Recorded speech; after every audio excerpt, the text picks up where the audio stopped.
Resolve is an emergency response company with depots in countries across the world and a workforce including salvage masters, naval architects, oil pollution experts and divers. Among the emergencies it's currently tackling is Hurricane Ian, where it's carrying out salvage work on the devastated shrimp fleets in the US. Here, Resolve Gibraltar was on the scene at the OS-35 from the night it was beached, with further resources mobilized since. Resolve is one of the biggest contractors in Gibraltar in the port area. We manage our own tugs, diving team, emergency response.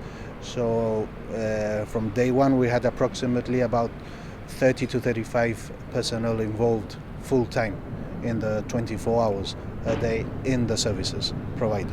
So currently we're doing caretaking right now out there, and basically I'm consulting with the harbour master, and we are trying to basically, the wreck has been stabilized. As you can see, she's been put down there. It's quite a good decision to do that, and right now we are just monitoring her till the operation when the next phase commences. Many of those involved in the OS-35 operation have previous experience of other wrecks, for some including the Fedra and New Flame. But they say every situation is unique. Well, to be honest, all salvage is challenging and all of them have a different scenario. You could use your past experience to do, well, some of it, but you still have to adapt the situation in the area you are, because, for instance, the OS-35, it's a bit not in deep water, but it's roughly about 15 to 18 meters of water.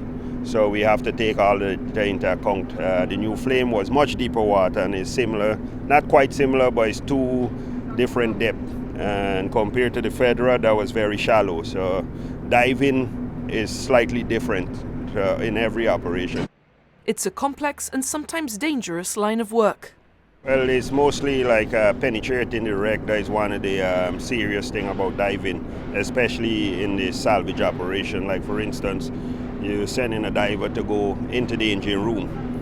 And for us, we pretty much use one diver at a time, and you have to man the umbilical and so forth. So it's very dangerous. But the downside of it, you have to use them, because that is the only way you're going to get proper response and know exactly what's going on and what the progress is being made on the operation. It's just the local know-how, having Elias here and having this team already being dealing with.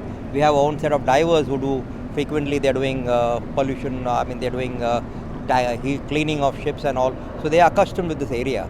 That makes a lot of difference for us. We do have a large amount of gear on this site as well. And the local team they know where to get equipment from very quickly. Like emergency response gear, we need pollution gear. Elias can get us very quickly across the border, even if he has to get it from Spain. For us, starting off in a new country, that's always a challenge. Well, I think it's gone fantastic, thanks to the port authorities' judgment on our captain of the port of beaching the vessel. That's one of the essential things that should always happen. Okay, we've been able to manage to recover the oil in a record time. Okay, practically I think it's 99.9% of the oil has been recovered. So I think it's been a huge success. Next, after the caretaking period, comes the wreck removal, for which Resolve is tendering. The ship's insurers are developing a plan over the course of this month, with its complete removal required by the end of May next year.